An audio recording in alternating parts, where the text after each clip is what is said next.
Good morning and welcome to Coffee with the Pastor. We're in the book of Acts. We're in chapter 19. We're in Paul's third missionary journey. And we're in Ephesus. And Ephesus is one of, it's probably been my favorite place to visit as far as all the ruins. All the places I've visited in Israel and Greece and all, but Ephesus is in modern day Turkey. It was a port city in Paul's day. Paul spent more time here than he did anywhere else. It was a significant city. And I have some pictures today. I want to show you some things. This is the library. And that's the ruins of the front of the library there. And that's kind of a cool shot to be at. And then we talked about the marketplace. This could be one of the marketplaces. And you remember Paul quit teaching in the synagogue and started teaching in a lecture hall of Tyrannus. It could have very well been on that stretch there. But let's take up what happened there. There was a riot that happened there in Ephesus, and we want to read about it.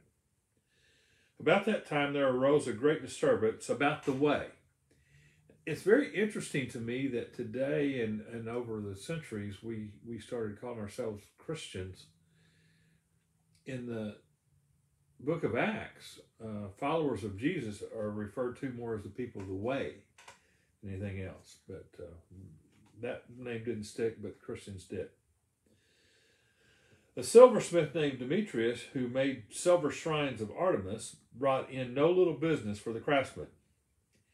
He called them together along with the workmen in related trades and said, "Men, you know we receive a good income from this business. And you see and hear how this fellow Paul has convinced and led astray large numbers of people here in Ephesus and in practically the whole province of Asia. He says that man-made gods are no gods at all. There is danger not only that our trade will lose its good name, but also that the temple of the great goddess Artemis will be discredited, and the goddess herself, whose worship throughout the province of Asia and the world, will be robbed of divine majesty."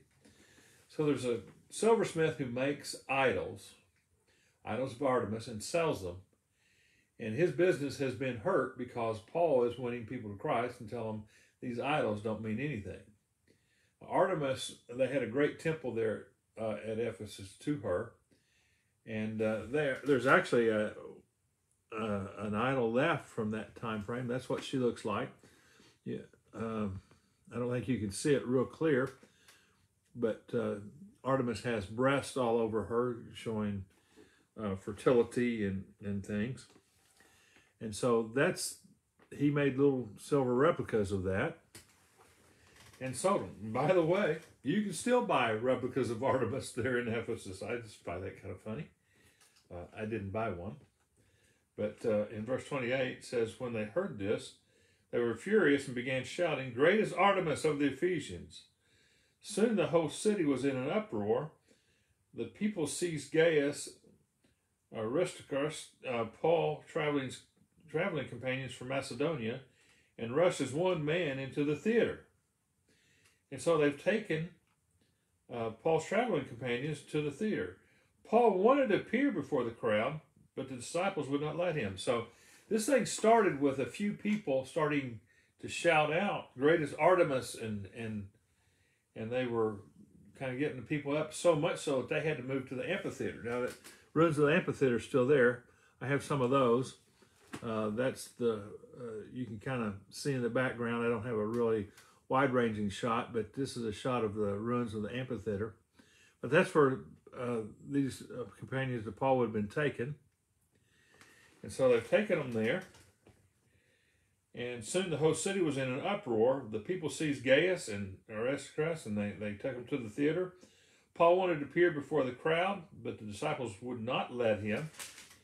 Even some of the officials of the province, friends of Paul, sent him a message begging him not to venture to the theater. So they're mad at Paul, and they think Paul's going to be killed if he goes and faces this mob. He wanted to. The assembly was in confusion. Some were shouting one thing, some another. Most of the people did not even know why they were there. The Jews pushed Alexander to the front, and some of the crowd shouted the instructions to him. He motioned for silence in order to make a defense before the people.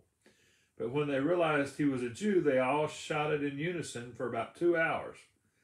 Great is Artemis of the Ephesians. So 2 hours, they're just shouting, great is Artemis of the Ephesians. The city clerk quieted the crowd and said, men of Ephesus, doesn't all the world know that the city of Ephesus is the guardian of the temple of the great Artemis and of her image, which fell from heaven? Therefore, since these facts are undeniable, you ought to be quiet and not do anything rash. You have brought these men here, though they have neither robbed temples nor blasphemed our goddesses. If then Demetrius and his fellow craftsmen have a grievance against anybody, the courts are open and there are proconsuls. They can press charges. If there's anything further you want to bring up, it must be settled in a legal assembly. As it is, we are in danger of being charged with rioting because of today's events. In that case, we would not be able to account for the commotion, since there is no reason for it. After he said this, he dismissed the assembly. So there's this huge riot. They're mad at Paul because people are not buying their silver idols that they're making. And so they start a riot about Paul. And it gets so big they have to move it to the amphitheater. And there's some of Paul's traveling companions that try to get up and explain things, and they're shouted down. Finally, the city official comes and said, listen, if you got a grievance against Paul or these guys, take them to court. This riot is only going to get Rome's attention, and we're liable to pay consequences for that. So he was able to kind of get them out of riot gear, and he said, take them to court. Let's don't have a riot.